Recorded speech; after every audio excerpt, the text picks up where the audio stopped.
Hi, everyone. Welcome to the first ever episode of our new podcast series, Tap Talk.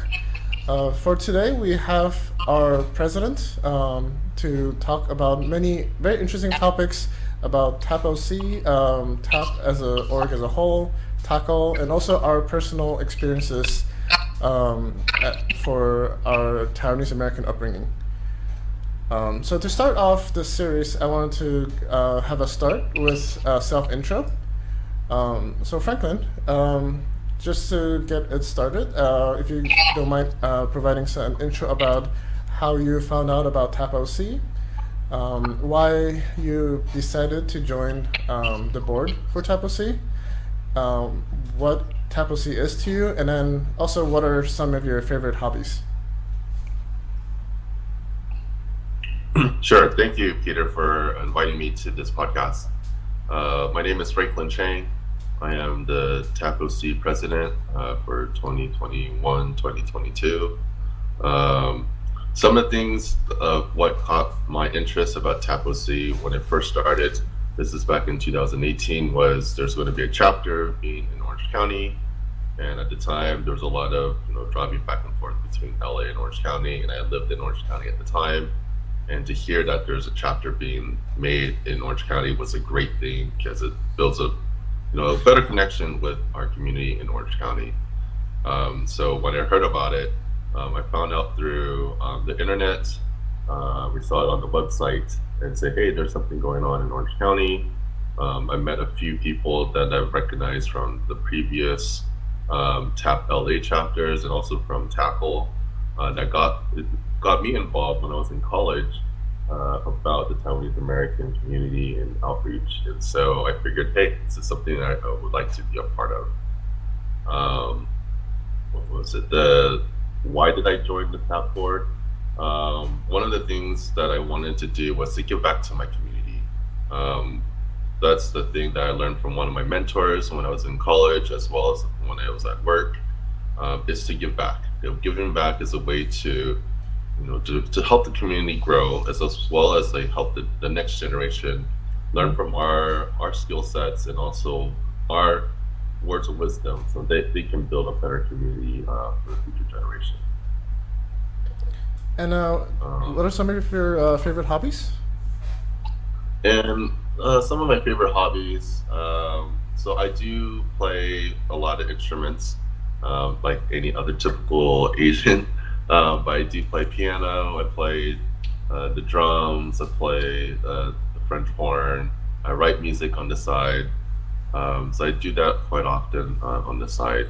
Other things I like to do is definitely to travel. Love to travel a lot.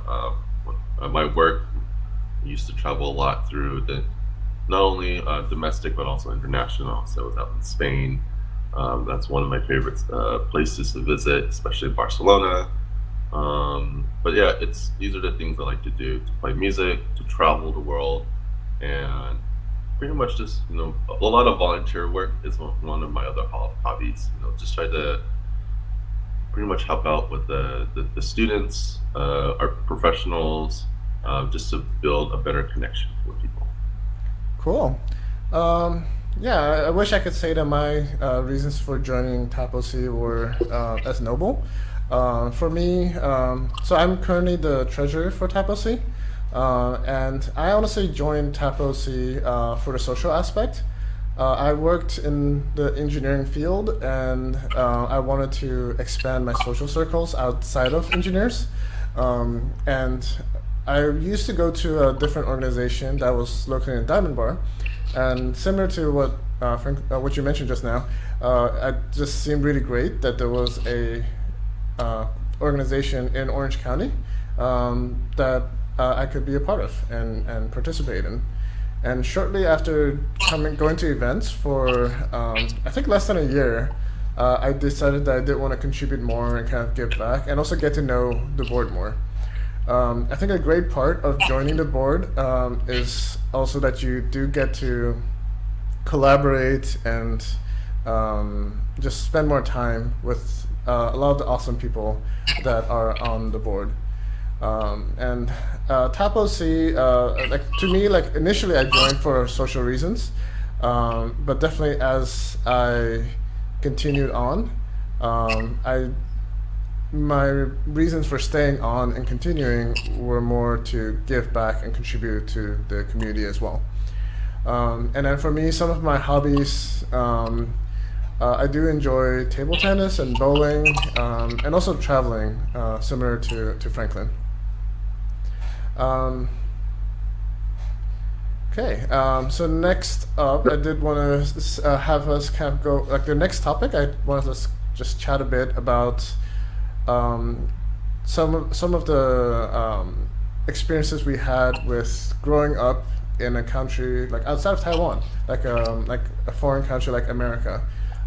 So what are some of your experiences, Franklin?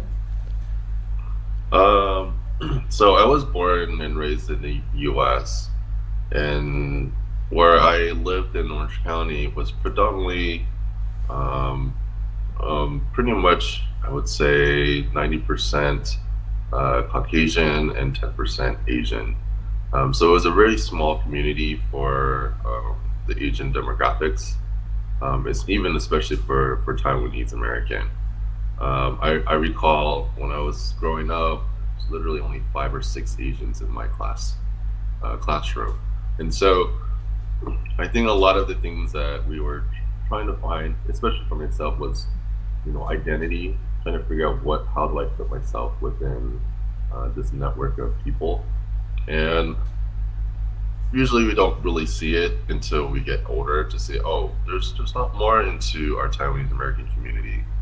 And from, I think one of the things I recall was um, going back to Taiwan as a kid, just to visit family. I think I went back like 2 or 3 times when I was a kid, and it was a different culture clash for me. I was living um, in Tainan for a bit, and during that experience, I was living on a farm, and so it was a different experience from a city slicker living in on a farm, trying to figure out how to catch chickens, get your own food, build hay, to feed the cows, and go up to the mountains to bring water down to your home. And so it's totally a different experience for me when I was growing up, to experience all this. But at the very end of it, I enjoyed the countryside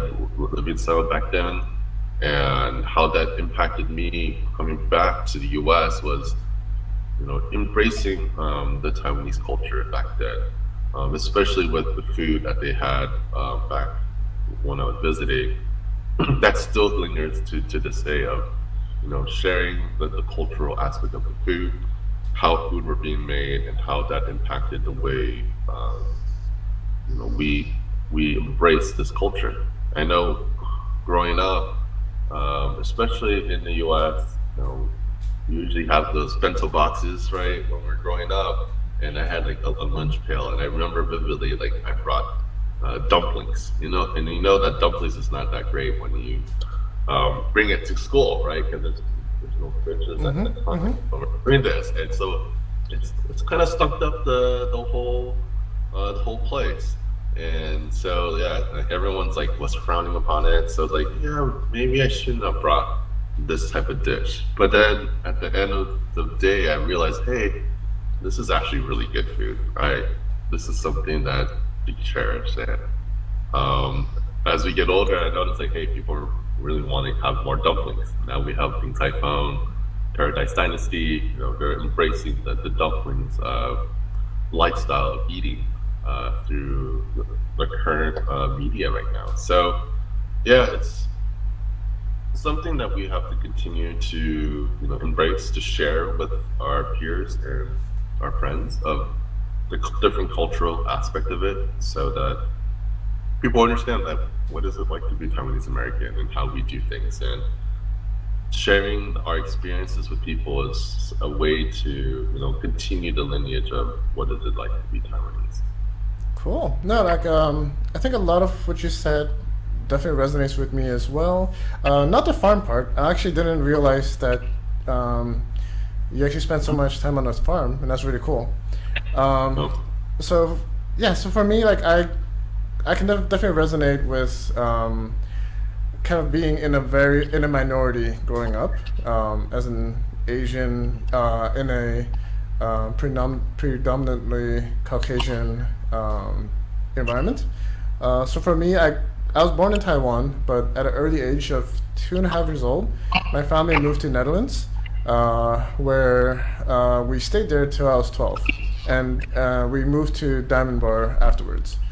Um, so the interesting part of being in Netherlands was that I was basically the only Asian in class. I want to say the entire school, but I'm just gonna say the class.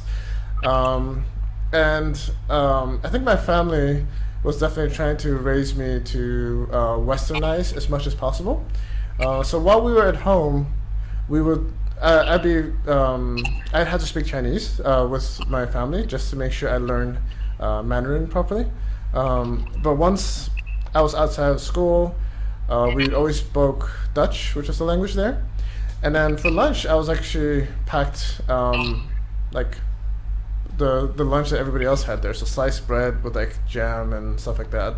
So I actually don't really have that experience of bringing a very interesting Asian dish to school. So I think that would have been very interesting experience as well.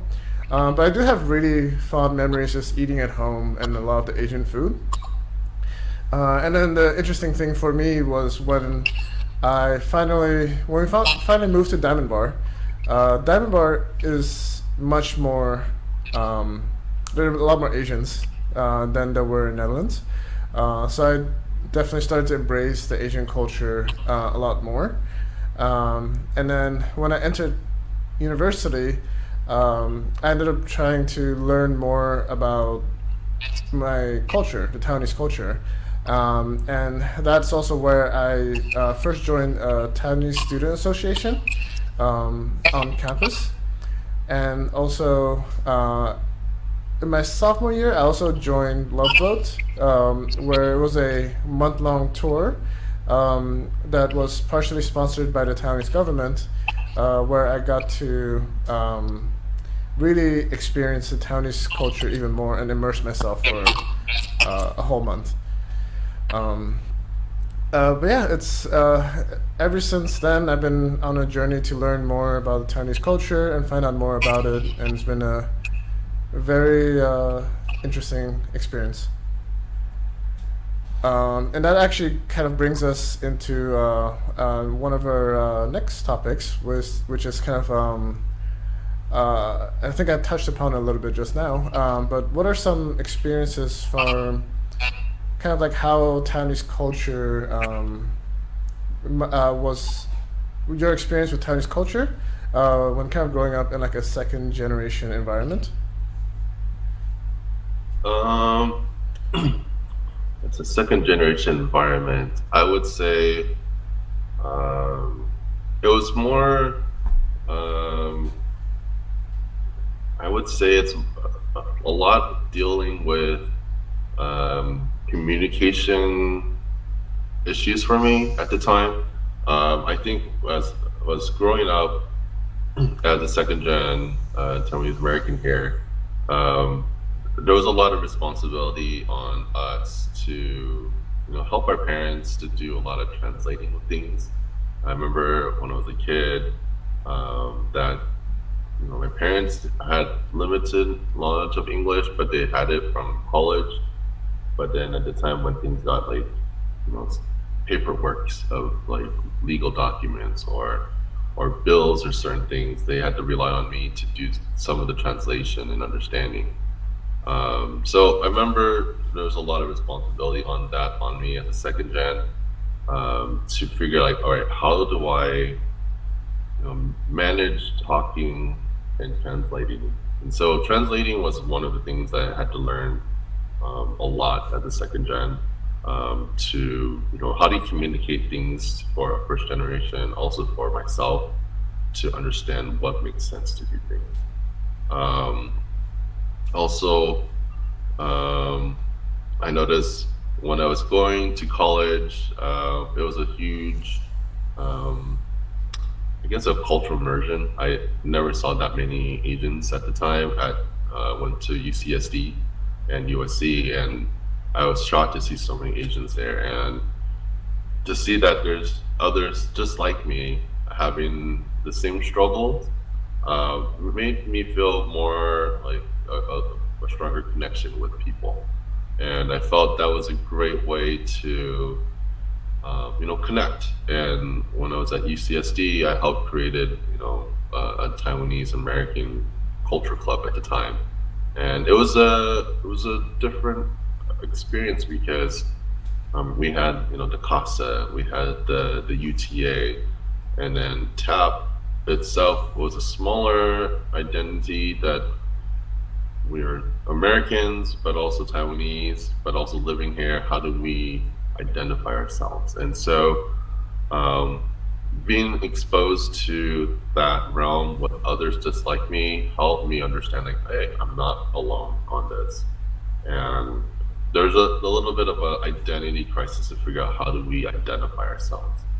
And so a lot of it I had to rely on, um, what do I want to make out of this experience? And so that's what I'm currently working on, is how do I, embrace the culture that I have, but also share it amongst everyone, but also to make the future generation a lot easier to understand that, yes, you may experience the similar struggles that we've gone through, but also we're all in this together. And so to let people know we're not alone. We're here to help each other and to identify ourselves, like, what is it like to be a Taiwanese American? And I think with the foundation of TAPL, Taiwanese American Citizen League, I had a really great friend who introduced me to it early in college and really immersed me into understanding what it was like, to be Taiwanese American, especially from the 80s, 90s, 2000, and onwards. Um, so yeah, this is an ongoing thing for us as a second gen, that we continue to, establish our own identity and make the best out of it and share that with other folks. Awesome. One thing I kind of want to touch on for my own upbringing was, and I was kind of mentioning a little bit earlier, as I was growing up, there was definitely a lot of like Taiwanese culture. We celebrated a lot of the holidays, especially Chinese New Year. We would always have a feast for that. And my parents always took me back to Taiwan almost yearly to visit family back home. However, I definitely felt for me that when we were in Netherlands and the U.S., there was less of an emphasis on Taiwanese culture, kind of almost as like they were trying to get me to be more westernized as well. So for me, I definitely had to reach out to a lot of the outside like organizations and also my own travels to Taiwan, to really get to know and understand Taiwan more and fall in love with the Taiwanese culture. Okay, and then kind of like some of what you just mentioned kind of segues very nicely into our next topic. Kind of want to go over some of your experiences as a new incoming president. This was the first year that you joined in. Tiffany Yang was the previous president for quite a few years before that. So I think that's really, I think a really cool thing to learn about is kind of some things you've learned and kind of takeaways you've gotten so far after being president for over 6 months now. Yes, being president for TAPOC has been exhilarating. There's been a lot of great networking built during this past 6 months, connecting with the community as well as the other different nonprofit orgs, as well as building our group to be more involved with the different topics of that we do, such as the leadership, identity, networking, and citizenship, which is the four pillars of our foundation of Tackle. And we do these things with, like the social networking of collaboration of different activities. We do a lot with mentorships with the college students as well as working professionals. We do a lot of gatherings to help out with the community, such as community service, such as like the beach cleanup. So being a part of that as TAPOC president is very exhilarating to be.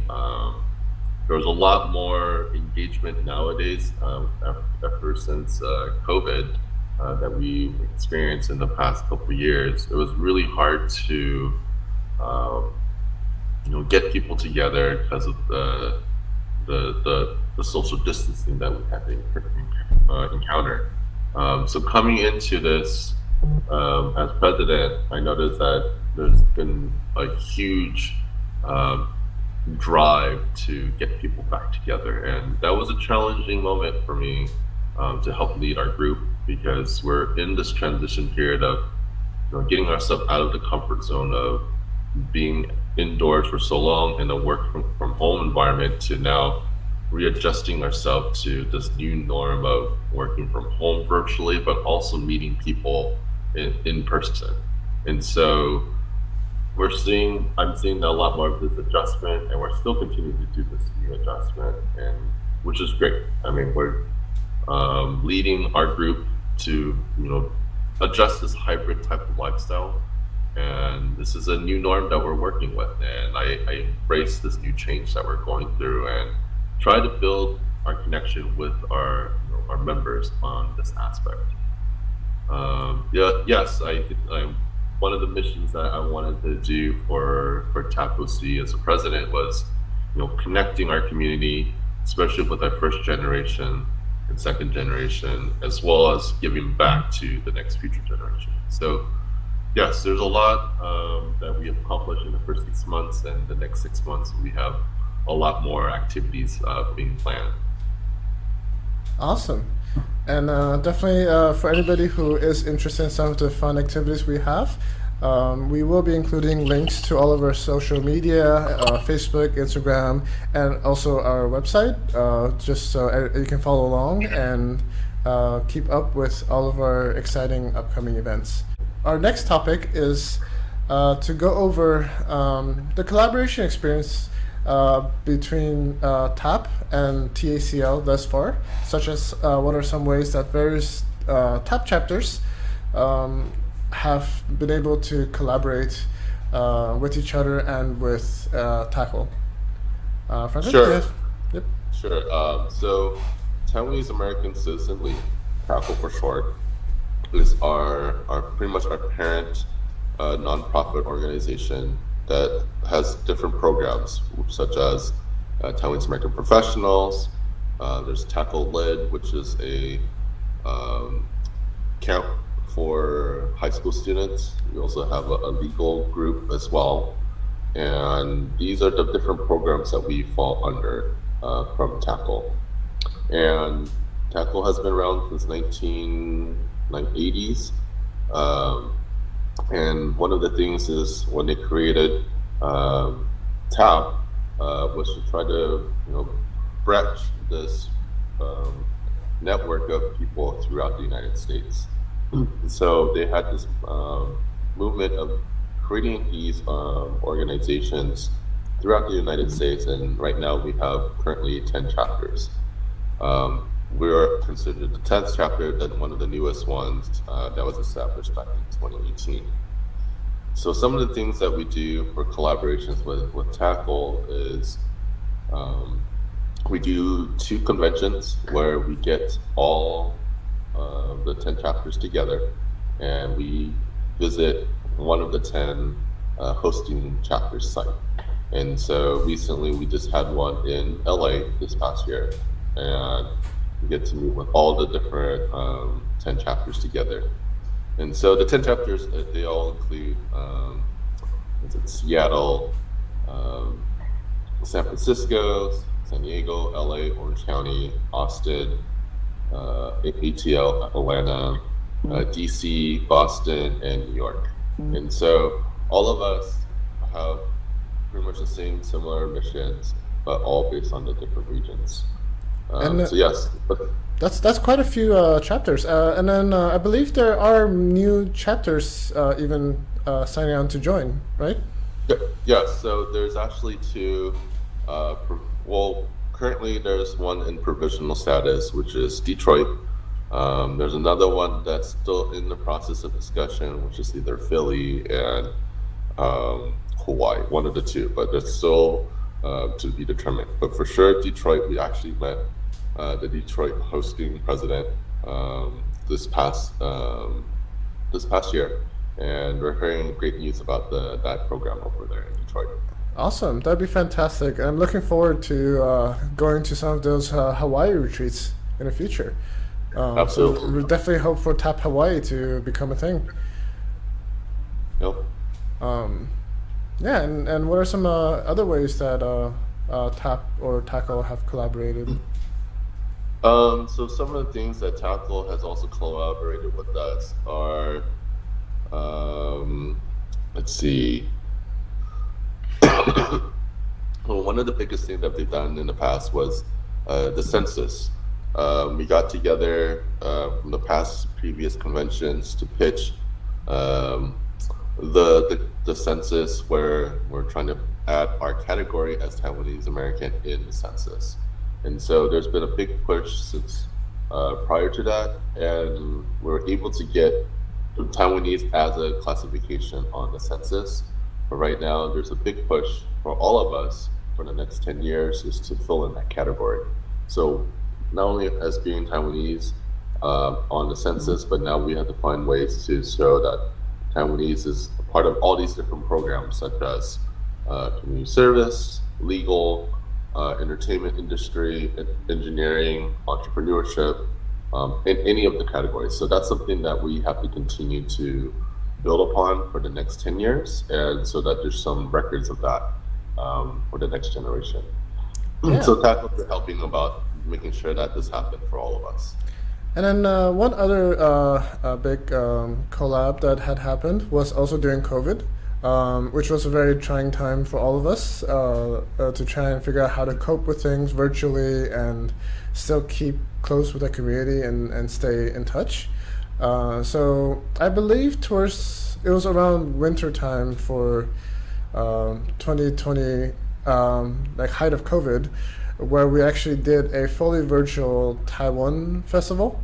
Yes. We brought in lots of really cool speakers. TaiwaneseAmerican.org was one of the highlights. And then we had also speakers in Taiwan to kind of explain how people could come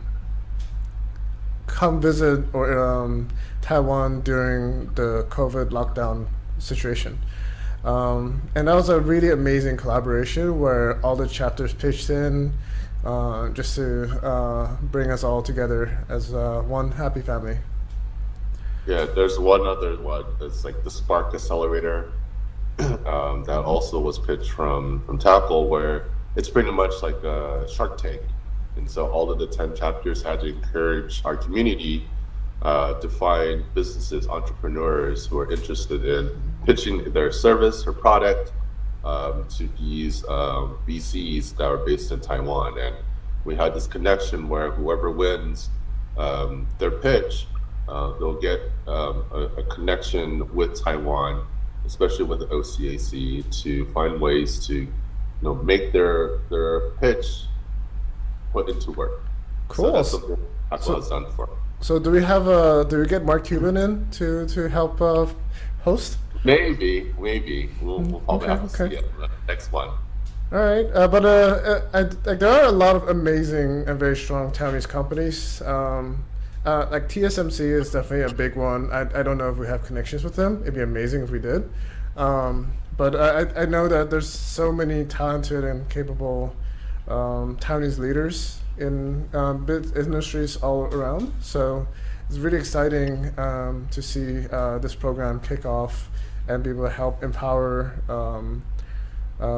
future business leaders and also help fund ideas moving forward. Yep, absolutely. It's one of the things that we want to do for our community. Cool. And speaking of which, perfect segue. On top of that, what are some ways that we in TAPOC are working on to kind of reach out and give back more to our community? And so we've, as TAPOC, we've been collaborating with a lot with the Chamber of Commerce's through all the different cities in Orange County. So we work closely with, for example, the Mayor Irvine.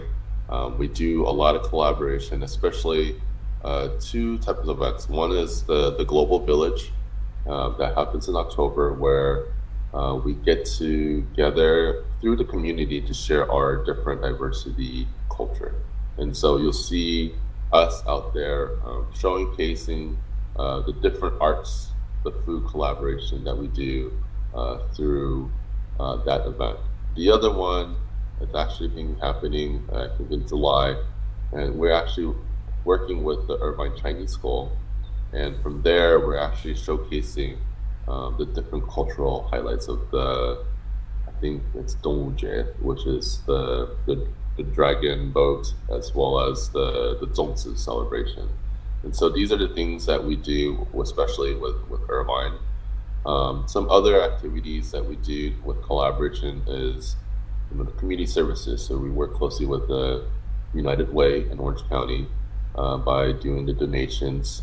We do the shoebox donations for that community, that organization. Mm-hmm. The other one is we help lead the beach cleanup. We do that with Huntington Beach to do the annual cleanup and get highlighted from the city of our participation. And also, I've been working closely with the OCAC and the other Taiwanese organizations within Orange County. We do get together for Asian Heritage Month, where we showcase the activities that we do. So some of the things that we've done, for example, that we did recently was highlighting a Taiwanese American author his name is Charles Yu, who helped showcase his works to the media. And so he was working on, I think it's called Interior Chinatown. Mm-hmm. And he does a lot of screenwriting. So he's sharing like his highlights of his experience to our community.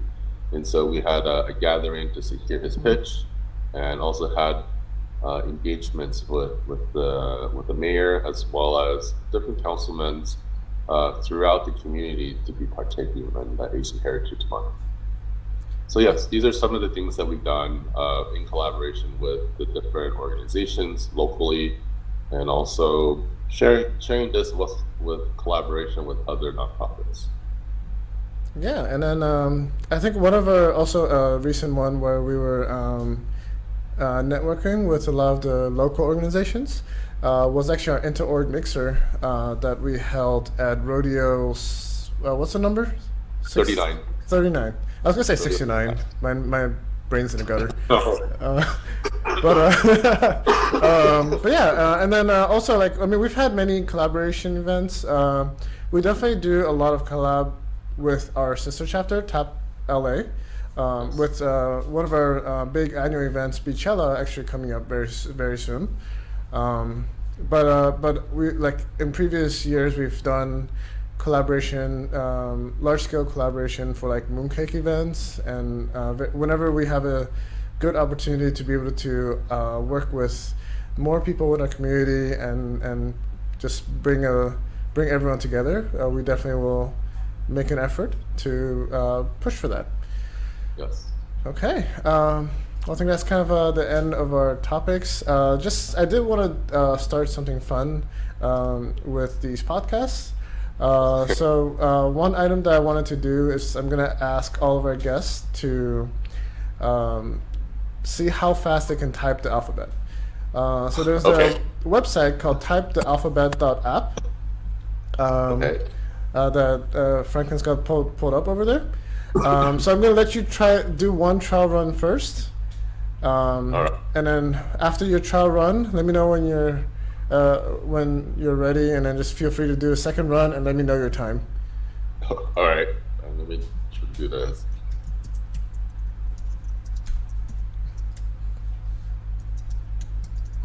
Oh, it didn't save. All right, let me do it again. Okay. 4 seconds, 4.206. Wow. Just for your reference, my time was 4.52, so you've beaten me by quite a bit. Good job. Okay, but that's all we had for the first episode of our podcast. Like we mentioned before, you can find our links to all of our social media, our website, in the link down below. And hope to see you guys tune in for the next podcast. And we'll also be asking for questions that people would like to know more about either specific members or more about our organization as well. So stay tuned and hope to see you next time. Bye-bye.